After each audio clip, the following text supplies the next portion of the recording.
오늘은 오순절 메시지입니다. 근데 이 알곡신앙에 대해서 우리가 초점을 두고 오순절이라는 절기를 좀 공부해 볼까 합니다. 교회 시대는요, 마지막 때입니다. 엔타임.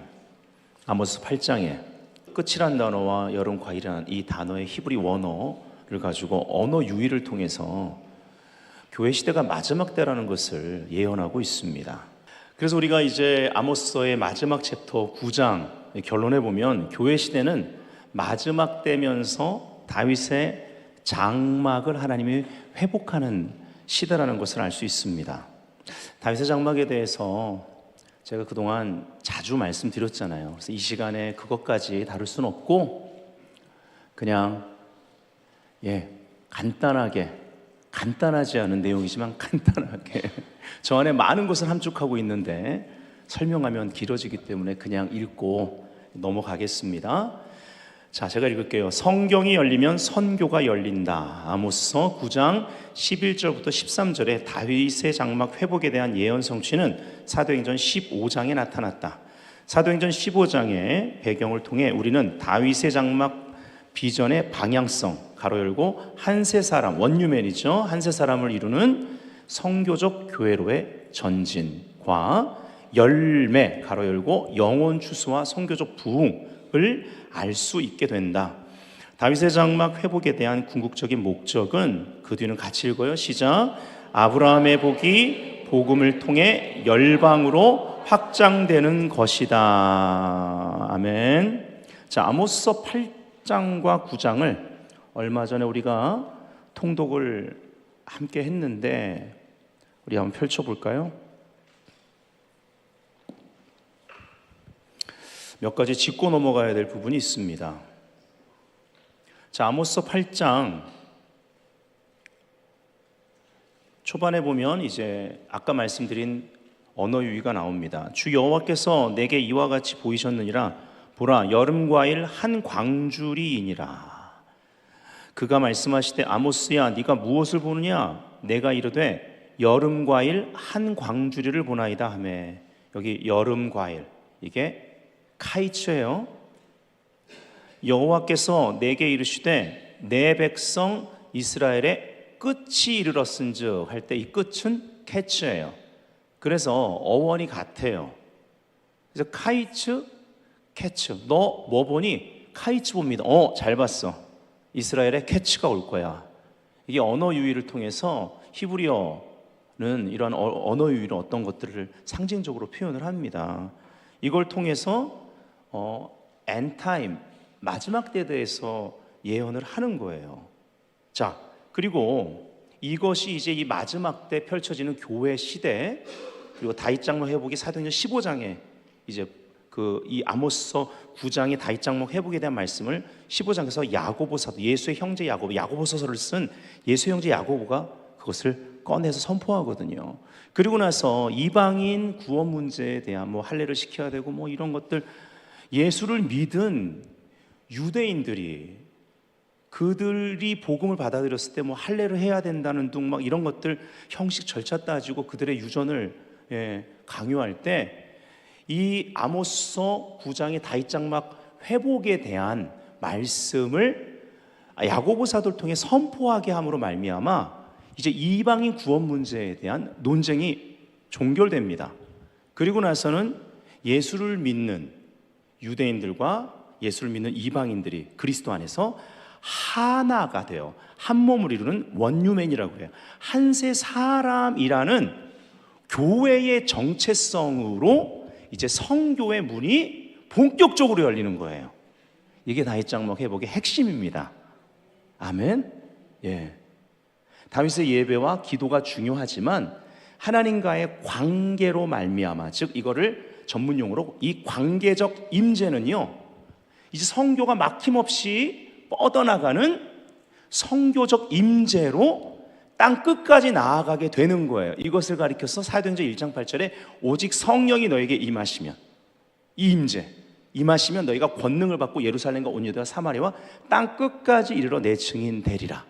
이 일에 대하여 사도행전 15장에 이것을 자꾸 가로막으려고, 거기에 무언가를 보태려고 할 때 이 복음의 전진을 가로막는 그 무엇에 대해서 하나님이 이 아모스서 9장 말씀 다윗 장막의 회복에 대한 비전의 말씀을 선포케 함으로 말미암아 그걸 뚫어버리신 거예요.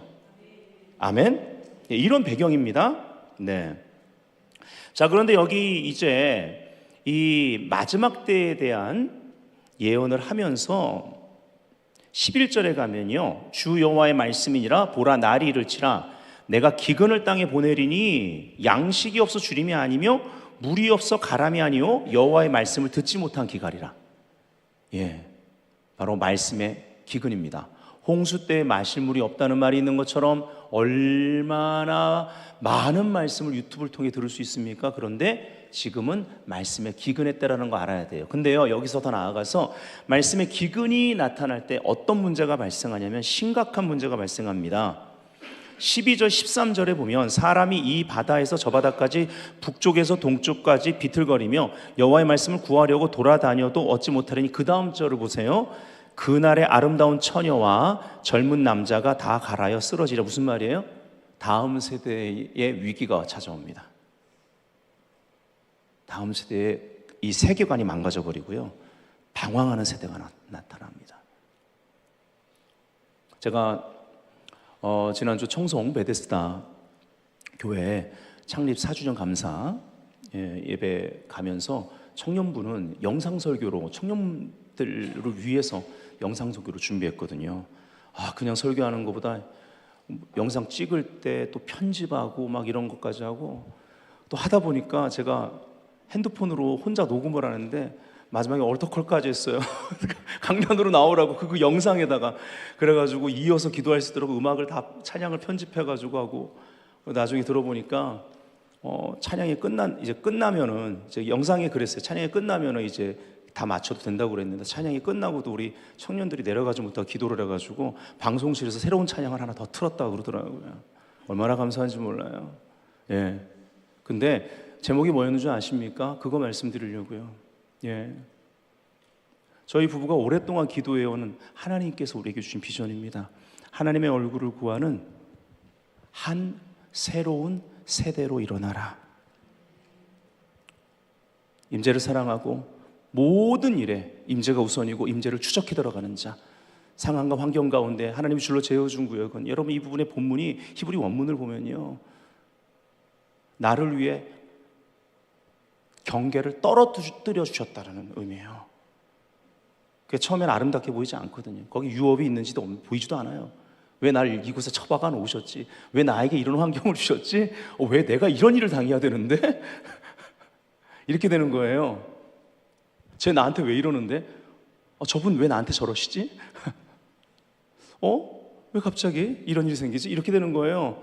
근데 거기서 하나님의 임재를 발견하는 거예요.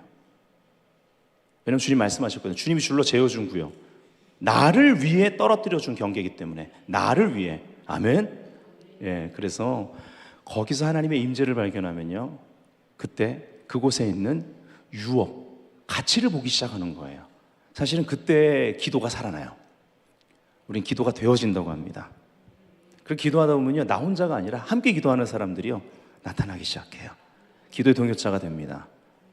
이게 임재 가운데 일어나는 일이에요. 아멘.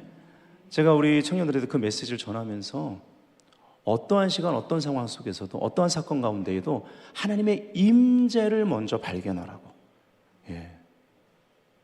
하나님의 임재를 추적하는 자가 되라고. 우리 또 그 본예배 때는, 주일 본예배 때는 다바크, 이 추적하다, 바싹 달라붙다, 붙였다라는 의미를 가진 그 다바크라는 히브리어를 키워드로 풀었지 않습니까? 예, 다시 말씀드립니다. 우리 다음 세대가 위기입니다. 근데 하나님의 계획이 있습니다. 하나님의 얼굴을 구하는 그분의 임재 앞에 서 있는 한 새로운 세대를 반드시 일으킬 것입니다. 그러려면 베델교회 하나님 허락하신 이 임재가 얼마나 소중해요. 이것이 더 강화돼야 돼요. 아멘.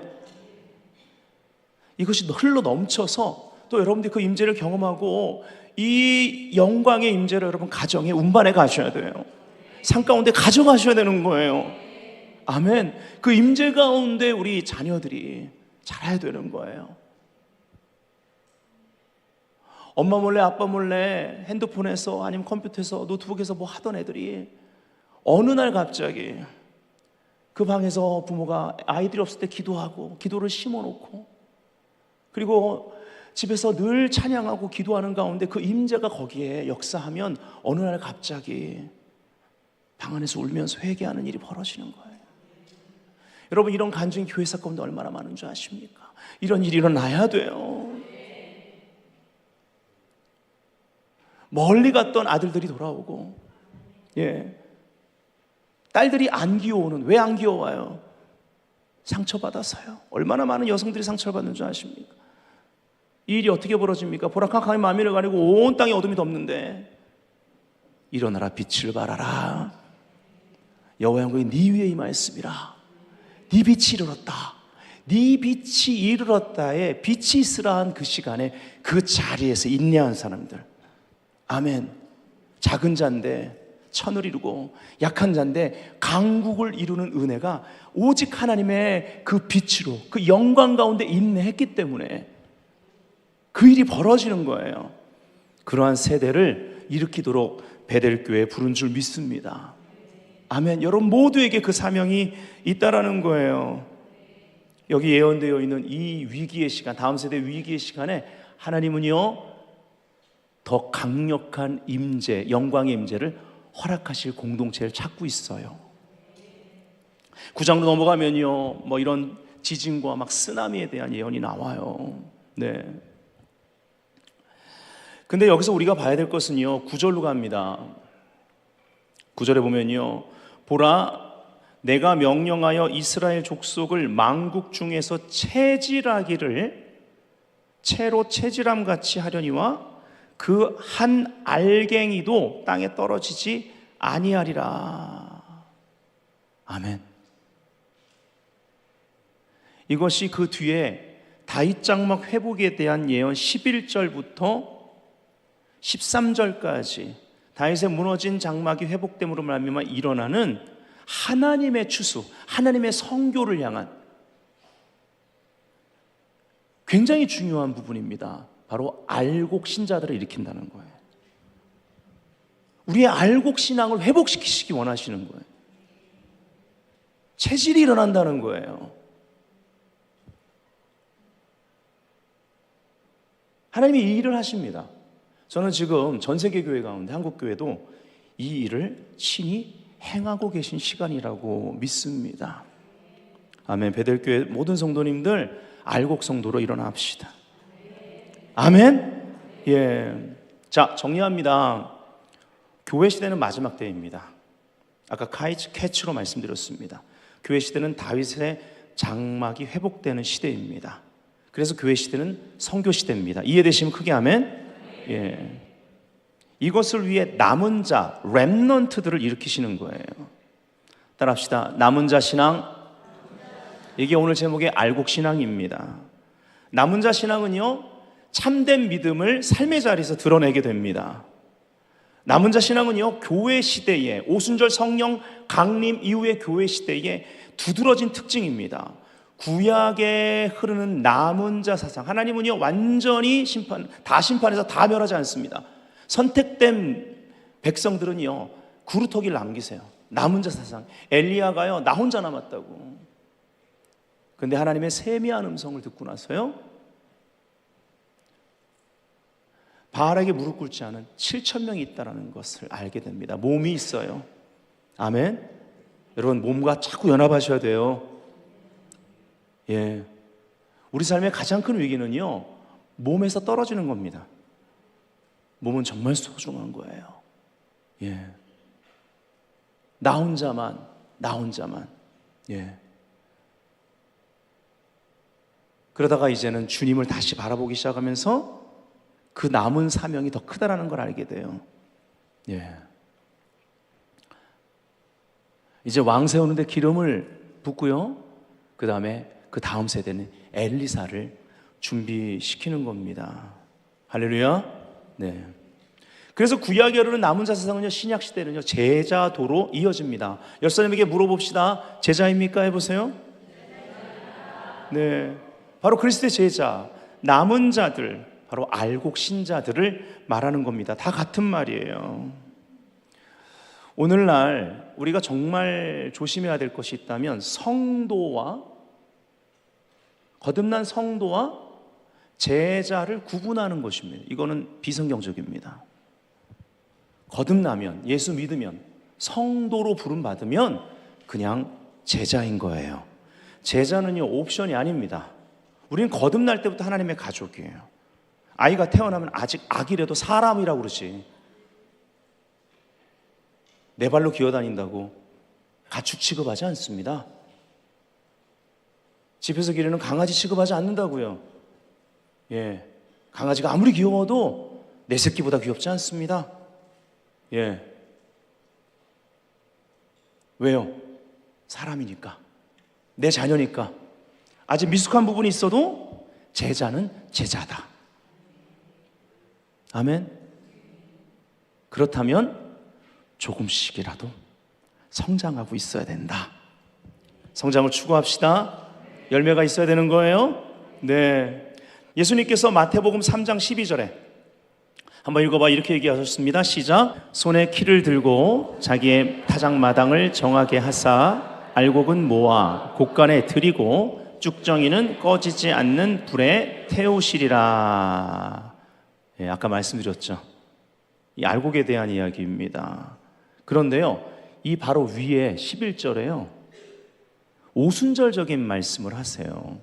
나는 너희로 회개하게 하기 위하여 물로 세례를 베풀거니와 내 뒤에 오시는 이는 나보다 능력이 많으시니 나는 그의 신을 들기도 감당하지 못하겠노라.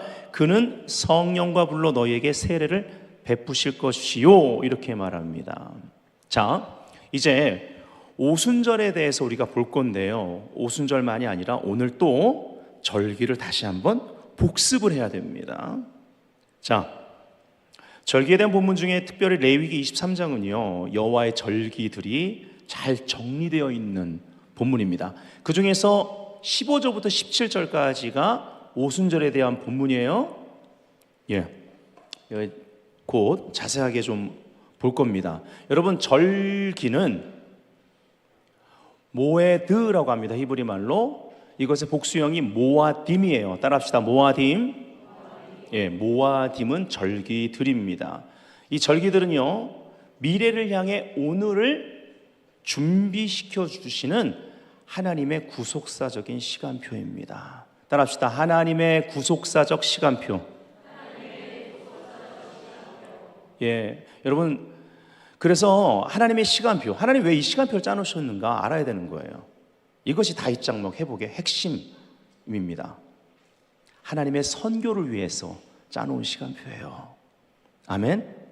여기에 우리의 삶을 맞추는 것을 예수님이 먼저 그의 나라와 그의 의를 구하라 그런 거예요. 그리하면 이 모든 것을 너에게 더하시리라. 기도응답은 이렇게 받는 겁니다. 여러분, 전략적으로 사세요. 네,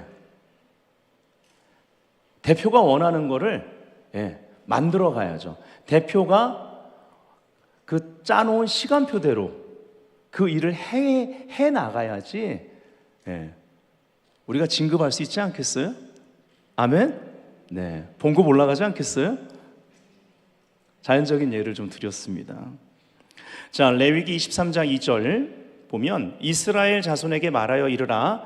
이것이 나의 절기들이니 너희가 성회로 공포할 여호와의 절기들이니라. 이렇게 말했어요. 3절 그 다음 절에는요 절기의 가장 기본 단위인 안식일에 대해서 얘기합니다. 여러분, 절기의 가장 기본 단위는 안식일입니다. 안식일 일주일에 한 번씩 오는 거죠. 매주의 사이클입니다. 5절에 가면요 유월절하고 바로 유월절과 함께 이어지는 무교절에 대해서 기록합니다. 5, 6절 읽어드릴게요. 첫째 달 나흔 날 저녁은 여호와의 유월절이요. 여러분, 이거 지금 공부하는 시간이니 공부하셔야 돼요.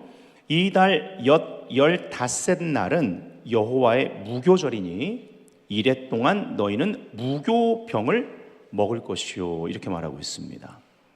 사실은 한국 교회가 절기를 잘 안 가르쳐요. 예. 안 가르치다 보니까 어디가 가르쳤냐면 하나님의 교회라는 안상홍이 이단이 가르쳐요. 그래서 6월절이라든지 뭐 이런 거 치면요, 온통 위에 검색의 윗부분은 다 하나님의 교회 거예요. 그러니까 그냥 스토리가 좋으네 그리고 그냥 보시면 안 돼요. 위에를 보시고 어디 출처가 어딘지 보셔야 돼요. 절기는요 아무거나 보시면 안 됩니다. 네. 그래서 좀 안타까워요. 근데 이 절기만큼 복음적이고 신약적인 게 없거든요.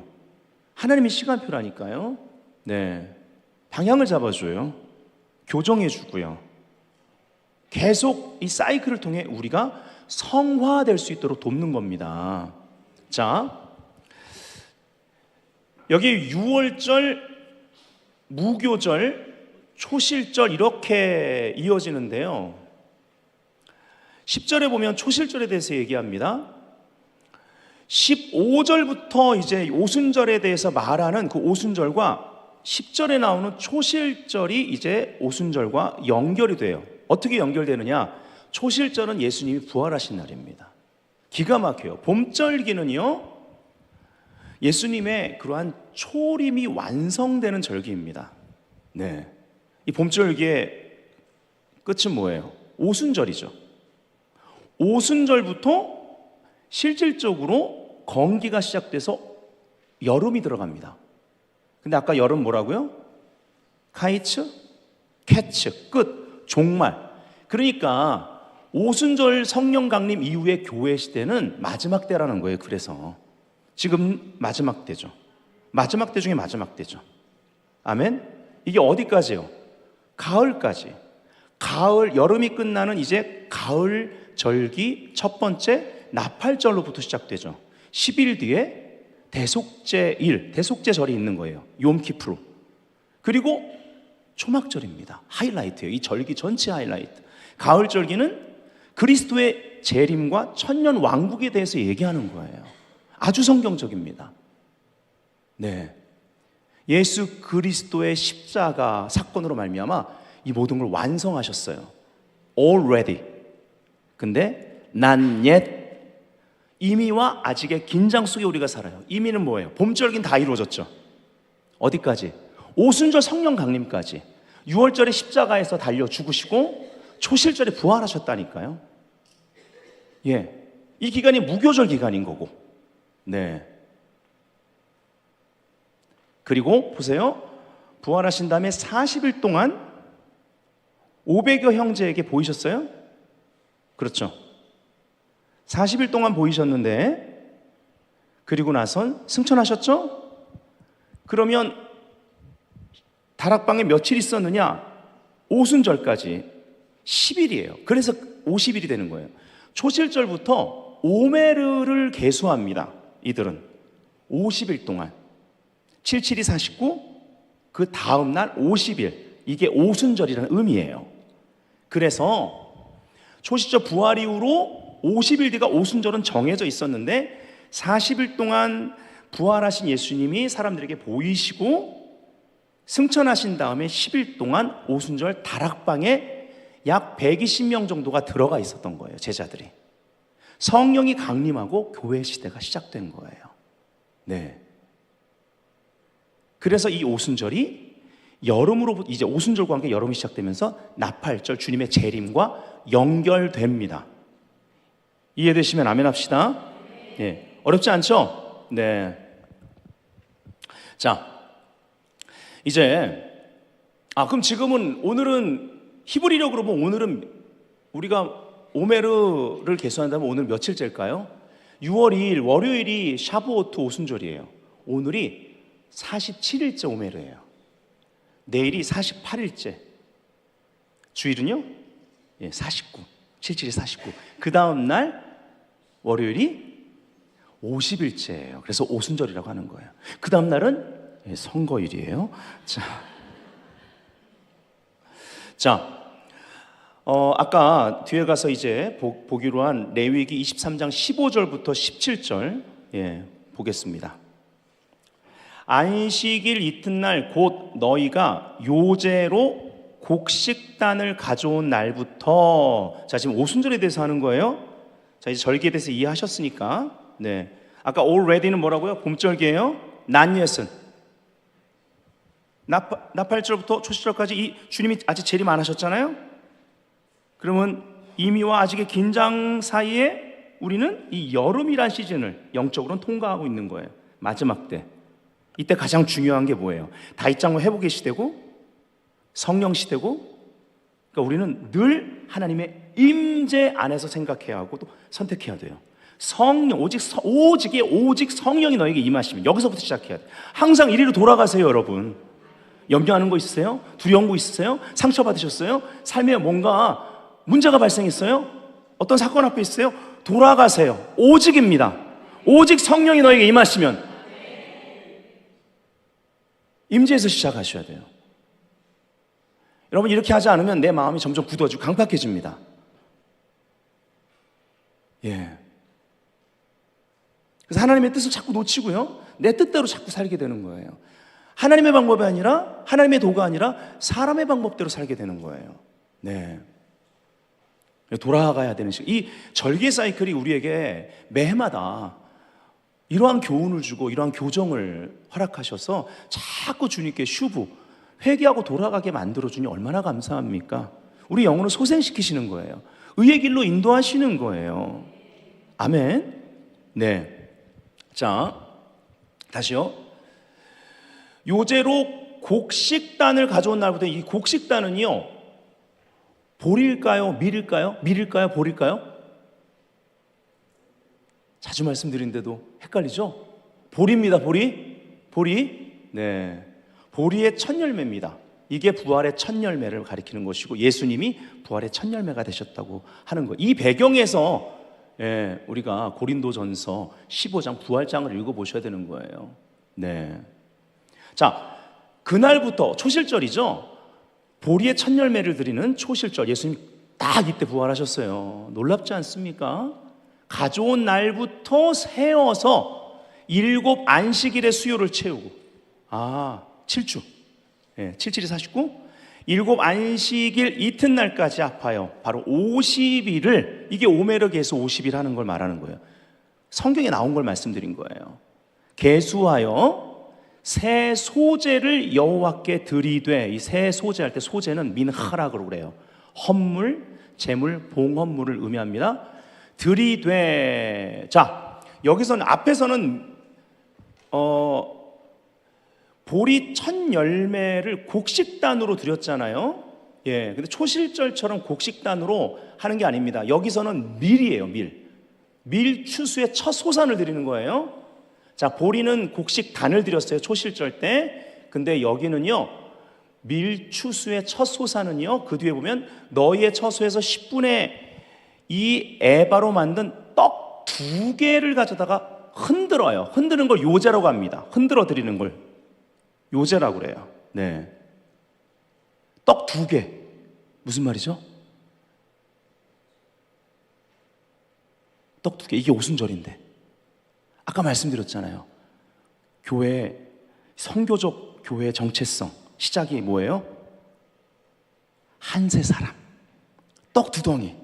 한세 사람의, 원유맨의 선교적 교회 정체성을 여기서 볼 수가 있는 거예요. 이는 고운 가루로 누룩, 하메츠라고 합니다. 효소, 발효된 걸 말해요. 누룩을 넣어서 구운 것이요, 이는 첫 요제로 여호와께 드리는 것이며. 자, 여러분, 6월절부터 시작해서 무교절 기간은요 8일간 지키는데, 이때는 무교병을 먹어요. 무교병이 뭐냐면 누룩이 들어가지 않은 것. 그래서 이 6월절을 어떻게 준비하냐면, 지금도 이스라엘에서는 막 집안이고 뭐고 누룩, 먼지고 뭐고 다 청소해요. 예. 그래서 복음 전하기 좋은 시간이에요. 그래서 6월절 앞두고 우리 선교사님들은 심히 몸이 피곤해요. 그래도 기쁨으로 해요. 예. 그래서 이 주변 이웃 찾아다니면서 유대인들 집 청소하는 거 도와드릴까요? 그래서 다 가서 청소해 줍니다. 예. 또 요때는 또 쓰다가 그냥 진짜 이거 그냥 거의 새 건데도 그냥 밖에 갖다 버리고, 예, 새로운 걸로 또 사는 사람들도 있어요. 그래가지고 요때 내놓는 거, 예, 아주 그때 또 지나다니면서 한살림 하기도 하는 거예요. 네, 이게 지금도 이제 이스라엘 가운데 일어나는 일이에요. 어쨌든 누룩을 제거합니다. 그렇게 시작을 하는 거예요. 무슨 말일까요? 사람으로부터 온 가르침, 사람으로부터 온 누룩을 제거하는 거예요. 사람의 전통, 유전들, 잘못된 가르침들, 그런 것들을 제거하는 겁니다. 그리고 오순절 때는요, 누룩, 새 누룩을 주입합니다. 그래서 새 누룩을 받는 거예요. 새 영이 임하는 거예요. 하나님의 그러한 새로운 것들을, 새 영을 받는 것입니다. 하나님 나라의 누룩을 받는 겁니다. 아멘.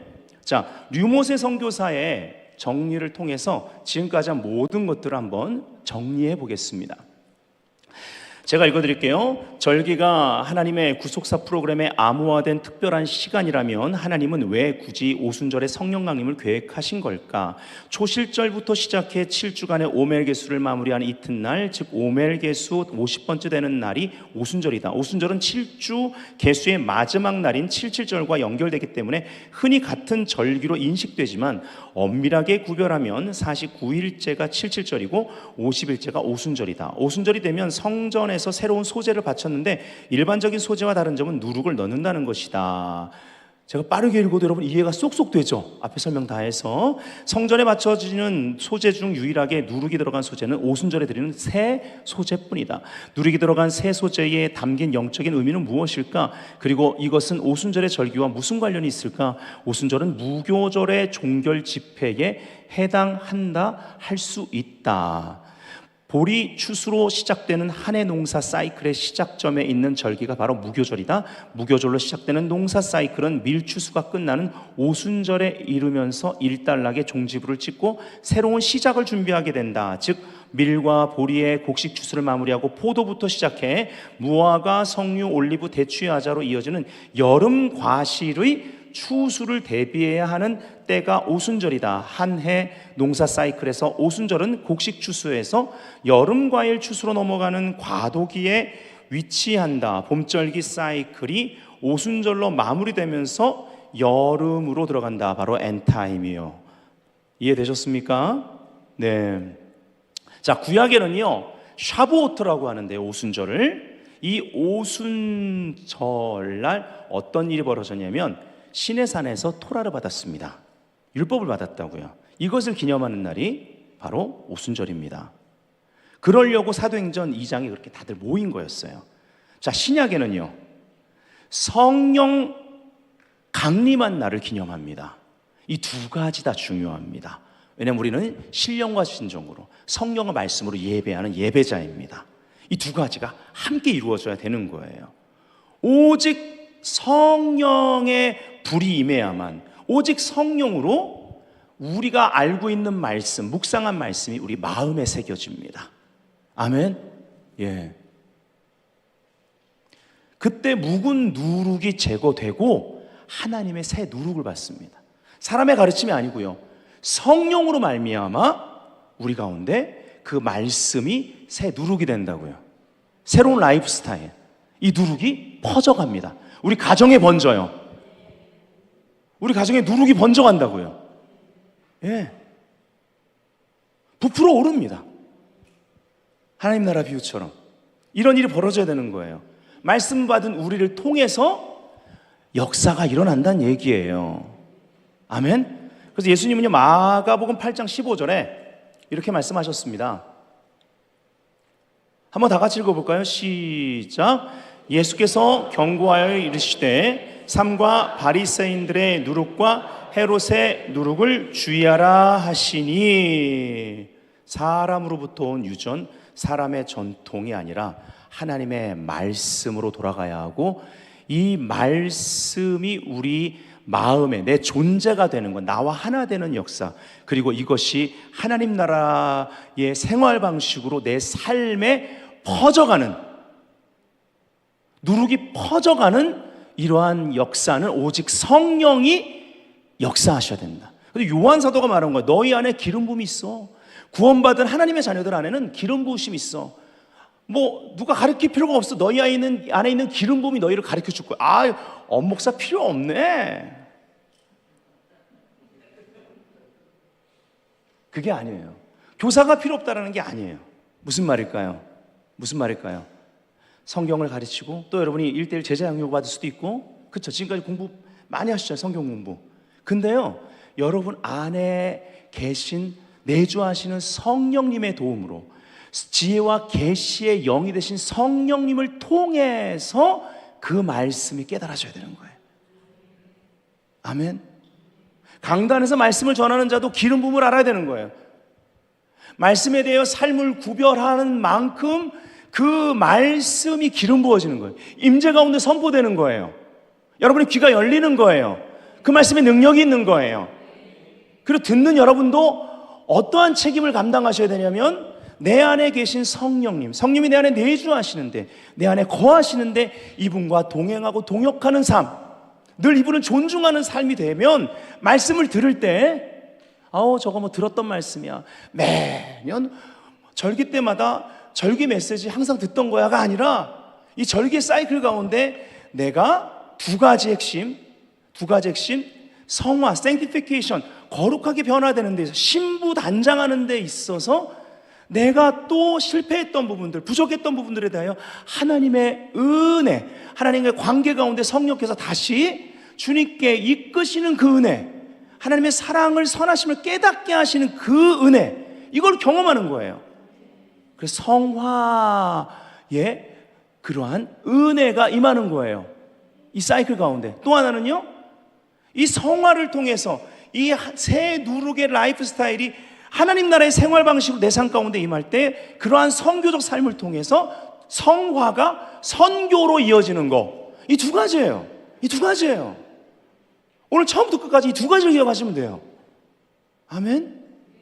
예.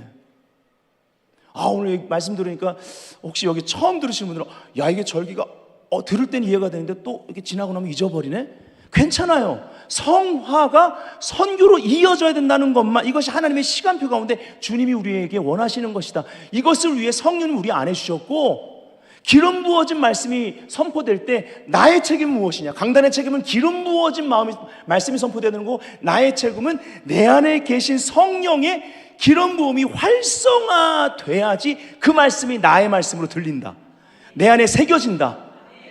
그 새 누룩으로 말미암아 내 삶이 하나님 나라의 생활 방식으로 퍼져나간다. 요걸 기억하시면 된다는 거예요. 그냥 이렇게 하고 끝낼 수는 없고, 그 다음 뒤에 나가야 돼요. 네. 자, 끝낼까? 네. 예, 오순절을 나팔절과 연결을 시켜야 되는데요.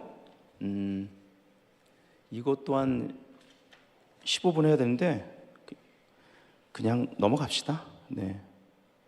야, 이걸 공부를 해야 되는데 그냥 넘어갈게요. 네, 넘어가겠습니다. 잠깐만요. 어디로 넘어가는지 좀 볼게요.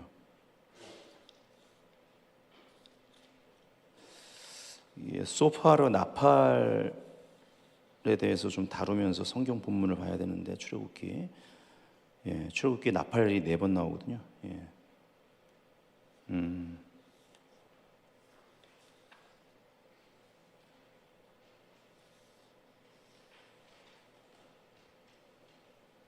오케이. 네. 자, 사도행전 1장 9절부터 11절. 자, 볼게요. 이 말씀을 마치시고 그들이 보는데 올려져 가시니 구름이 그를 가려 보이지 않게 하더라. 올라가실 때에 제자들이 자세히 하늘을 쳐다보고 있는데, 흰 옷 입은 두 사람이 그들 곁에 서서 이르되, 갈릴리 사람들아 어찌하여 서서 하늘을 쳐다보느냐? 너희 가운데서 하늘로 올려지신 승천하신 이 예수는 하늘로 가심을 본 그대로 오시리라 하였느니라. 무슨 말이에요? 다시 오신다는 거예요. 재림을 약속하고 있습니다. 네. 우리가 시간이 좀 더 있었으면 이 오순절과 나팔절이 어떻게 연결되는지, 출애굽기에 나팔이라는 단어가 4번 나오거든요. 그것을 보고 또 레위기 말씀을 보면서 연결시켜 보겠지만, 그건 좀 생략을 하고 오순절은요, 예수 그리스도의 신부인 교회가 예수님과 정혼 관계로 들어간 것을 말해줍니다. 그래서 오순절의 기원이 되는 그 본문에 제사장 나라 그 선민을 안에 부르신 것을 이렇게 선포하시면서 그들을 세굴라, 오늘날에는 그리스도 안에서 이스라엘과 바로 우리들을 향하여서 세굴라, 특별한 보물이라고 말씀하시는 거예요. 바로 예수 그리스도의 신부를 말하는 겁니다. 그러면서 고별 설교에도 특별히 요한복음 14장에도 말하고 있듯이 우리에게, 그 정혼한 사람에게 이제 집으로 가서 결혼 날짜는 아버지가 정하시고, 그쵸? 그 결혼 날짜를 정하시고 이제 신랑이 서프라이즈 하고 나타나는 거예요. 이러한 유대의 결혼 풍습이 있어요. 근데 가기 전에 정혼자에게 선물을 줘요. 그 선물이 뭐예요? 보혜사 성령님인 거예요. 그래서 아까 우리 안에 계신 성령님, 우리 안에 계신 성령님, 그분의 능력, 그분의 임재, 그 기름 부으심이 활성화되는 거, 이거 우리의 책임이란 말이에요. 아멘. 그냥 들으면 안 돼요. 하나님의 말씀을, 우리가 말씀을 그냥 묵상해서는 안 되는 거예요. 우리 안에 계신 성령님을 존중하고 임재 가운데 듣고 임재 가운데 그것을 말하고, 그럼 성령님께서 그 말씀이 나의 생활 방식이 되도록, 그 말씀이 새 누룩으로서 퍼져나가도록 우리 가정에, 우리 일터에 영향을 끼치는 자가 될 수 있도록 돕는다라는 거예요. 우리가 그리스도의 신부로서 어떻게 살아야 될지를 성경은 말해주고 있습니다. 그리고 이제 나팔절, 주님의 재림과 함께 나팔절로 시작되는 가을절기는요, 이제 결혼식에 들어가는 겁니다. 나팔 불 때 나의 이름, 갑자기 신랑이 온다고 하는 거예요. 나팔 소리처럼 신랑이다!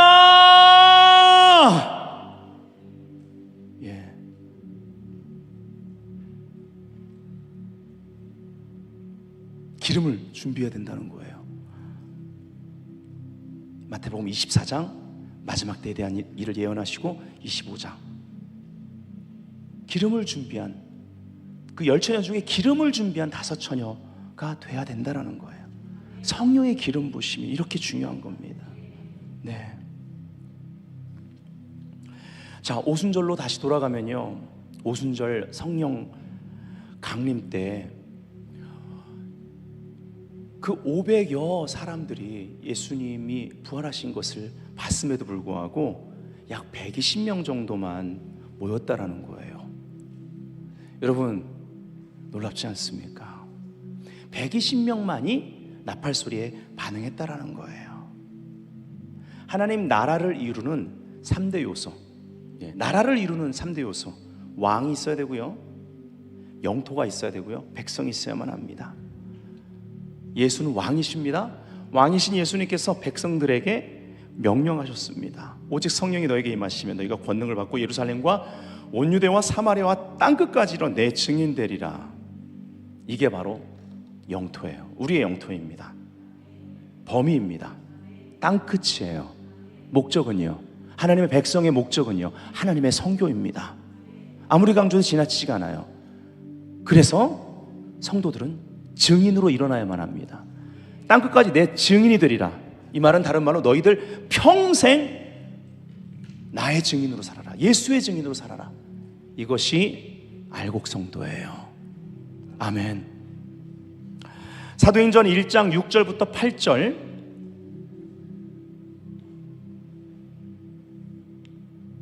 좀 넘어갈게요. 말이 건너뛰네. 여기 없나 보군요. 제가 읽어드릴게요. 사도행전 1장 6절부터 8절을 보면요, 그들이 모였을 때에 예수께서 여쭈어 이르되 주께서 이스라엘 나라를 회복하심이 이때니까? 라고 질문을 합니다. 그러자 이르시되 때와 시기는 아버지께서 자기 권한에 두셨으니 너희가 알 바 아니요. 그게 중요한 게 아니야. 그러면서 오직 성령이 너에게 임하시면 권능을 받고 땅끝까지 이르러 내 증인되리라 하신 거예요. 예수님은요, 제자들이 한 질문, 기대했던 순서를 바꾸십니다. 이스라엘에서 복음이 시작됩니다. 그래서 부분적인 회복이 일어나는 거예요. 교회가 시작되죠. 그리고 이것이 열방으로 유대와 사마리아 땅끝까지 퍼져나갑니다. 그리고 마지막에 이스라엘이 구원을 받는 거예요. 성경은 온 이스라엘이 구원을 받으리라 라고 말하고 있습니다. 여러분, 큰 재조정이 일어나려면 재부팅되어져야만 합니다. 오늘은 우리에게 좀 적용해야 돼요. 하나님의 뜻, 하나님의 방식과 순서, 하나님의 계획이 있습니다. 여기에 저와 여러분이 더 나아가 중보조 차원에서 한국교회가 재정렬되어야만 하는 시간입니다. 이런 모든 위기를 캄캄한 만민을 가리우고 온 땅에 어둠이 덮는 이러한 시기를 통과할 때 일어나라 빛을 발하라, 이는 네 빛이, 너의 빛이 이르렀고 그 자리를 사수해야 돼요. 내가 작게 느껴지십니까? 아니면 내가 약하게 느껴지십니까? 저는 이사야 60장을 항상 붙들고 살아요. 일어나라 빛을 발하라 명하실 때 그 자리를 사수한 자들이 작은 자였다고 말하는 거예요. 마지막 절. 근데 그 작은 자가 천을 이룬다. 약한 자였다라는 거예요.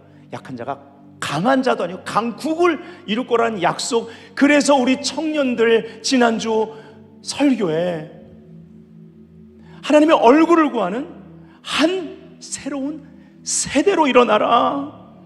이것은요, 베델교회 담임 목사 부부의 다음 세대, 바로 한국교회 미래를 향한 절규입니다. 이 절규에, 이러한 기도에 함께 해주시기를 부탁드립니다. 그래서 주님은요, 이 시간에 오직 한 가지 대안을 말하는 거예요. 오직 성령이 너에게 임하시면. 아멘. 그리고 이스라엘 회복을 물어봤는데 땅끝까지 열방을 보라는 거예요. 무슨 말이에요? 이스라엘의 회복은요, 열방의 회복과 맞물려 있습니다. 십자가 사건, 우리 지지난주에 아케다 사건, 결방, 묶임이란 뜻이죠. 창세기 22장. 여호와 이레 하나님을 계시하는데 여호와 이레 하나님은요, 성교적인 속성을 가지셨습니다. 하나님의 뜻은요, 복음 안에서 이스라엘과 열방을 묶어버리신 거예요. 예, 이것이 선교적인 아케다입니다. 묶임, 결박이란 말이에요. 이것이 하나님의 뜻입니다. 예, 선교적 운명이에요. 그리고 증인이 돼야 합니다. 제자들로 일어나야만 합니다. 알곡신자로 일어납시다. 아멘. 그래서 오늘 결론은요, 마태복음 28장 16절부터 20절입니다. 우리가 좀 좁혀보기를 원해요. 우리에게 적용되기를 바랍니다. 11 제자가 갈릴리에 가서 예수께서 지시하신 산에 이르러 예수를 배웠고 경배하나? 이게 실화냐? 이제 그 다음을 봐야 되는 거예요. 아직도 의심하는 사람들이 있더라.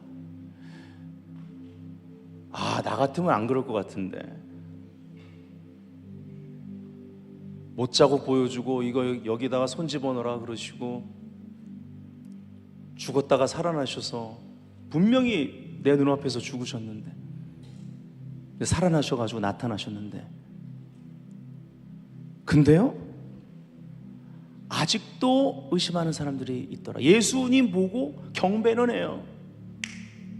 매주 교회는 나와요. 심지어 이렇게 금요 철야를 나올 수도 있어요. 근데 아직도 의심하는 사람들이 있더라. 근데 이게 왜 은혜입니까? 저 같으면요, 딱 투시해보고 다 보실 거 아니에요. 너 의심 회개해라. 너 아직도 의심하냐? 도대체 내가 뭘 해야 믿을래? 이러실 것 같은데 개의치 않아요? 왜요? 오직 대안은 하나거든요. 오직 성령이 너에게 임하시면이에요. 이게 오순절의 은혜고 능력인 겁니다. 예수께서 나와 말씀하여 이르시되 아직도 의심하는 자들이 있는데 선포합니다. 하늘과 땅의 모든 권세를 내게 주셨으니 그러므로 너희는 가서 모든 민족을 제자로 삼아 아버지와 아들과 성령의 이름으로 세례를 베풀고 내가 너희에게 분부한 모든 것을 가르쳐 지키게 하라. 이 말씀의 새 누룩이 퍼져나가게 하라. 성령이 그 일을 행할 것이다. 볼지어다 내가 세상 끝날까지 너희와 항상 함께 있으리라 하시니라. 여러분, 오늘 결론의 포인트는 이겁니다. 하나님은 의심을 지금 이 오순절 시즌에 오순절의 은혜와 능력으로 제거하기를 원하십니다. 왜요? 의심은요, 항상 처음 아담과 하와가 죄를 지을 때 죄의 기원이 되는 사건으로부터 우리가 살펴보면 의심은요 반드시 거역으로, 의심이 자라면 거역으로 이어지게 되어 있는 거예요. 의심은요 결국 자신을 속입니다. 자기 기만에 빠지게 해요. 이 야고보 사도가 이거를 간파하고 1장에 더블 마인드, 두 마음을 가지면 너희들이 기도하는 거 응답이 안 돼. 그냥 바닷물결에 요동치는 그러한 인생이 된다, 헛것이 된다라고 하면서 그런 두 마음 가진 사람, 결국 말씀을 읽고도 거울을 보고도 그때 했으면서도 그것을 지우지 않고 깨끗하게 하지 않고 다시 옷 매무실을 바로잡지 않고 교정하지 않고 그냥 자기 스스로를 속이는 자기 기만에 빠지는 자가 된다라고 1장에 얘기하고 있는 거예요. 여러분, 두 마음을 제거하시는 은혜가 이 오순절의 사이클 가운데 우리 가운데 임한 줄 믿습니다. 이 의심이 제거됨으로 말미암아 우리의 알곡 신앙이 더 성숙하게 자라나기를 축복합니다. 지금의 시대는요 은혜의 각성이 절실하게 필요한 시대입니다.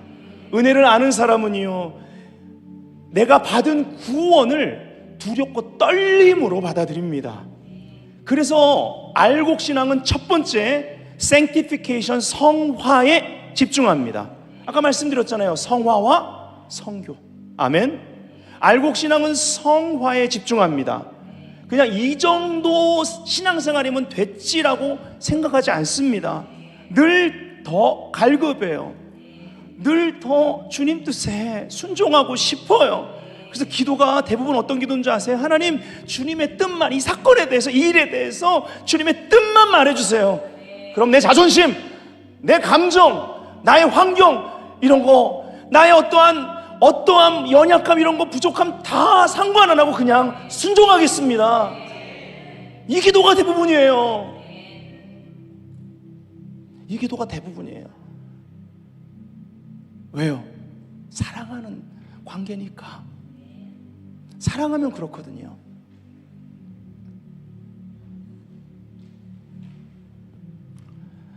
그렇지 못하게 사는 자기 자신을 보면서요 늘 마음이 상합니다. 여러분, 우리가 완벽할 수 없습니다. 근데 정직할 수는 있어요. 그냥 상한 심령으로 하나님 앞에 나아가요. 늘 기도하고 눈이 촉촉해요. 그분 앞에 마음을 깨뜨리는 거예요. 예배자입니다. 두 번째 알곡신앙은요 그래서 사명에 집중합니다. 사명은 사랑의 관계에서 오는 거예요. 먼저 그의 나라와 그의 의를 구하라. 먼저, 하나님께서 먼저라고 하신 것, 이것을 절대 타협하지 않습니다. 바꿔치기 하지 않습니다. 대체시키지 않습니다. 왜? 사랑하니까요. 알곡신앙의 핵심 두 가지, 성화와 사명을 여러분 기억하셔야 합니다. 이사야 60장 1절, 보라 캄캄히 만민을 가리고 온 땅의 어둠이 덮는 시간입니다. 그러나 네 빛이 이르렀고의 그 빛 가운데 그 영적인 위치를 우리가 사수하지 못한다면 그 어둠이 우리를 가만히 두지 않을 겁니다. 우리가 사랑하는 사람들, 우리가 기도하는 사람들을 가만히 두지 않을 것입니다.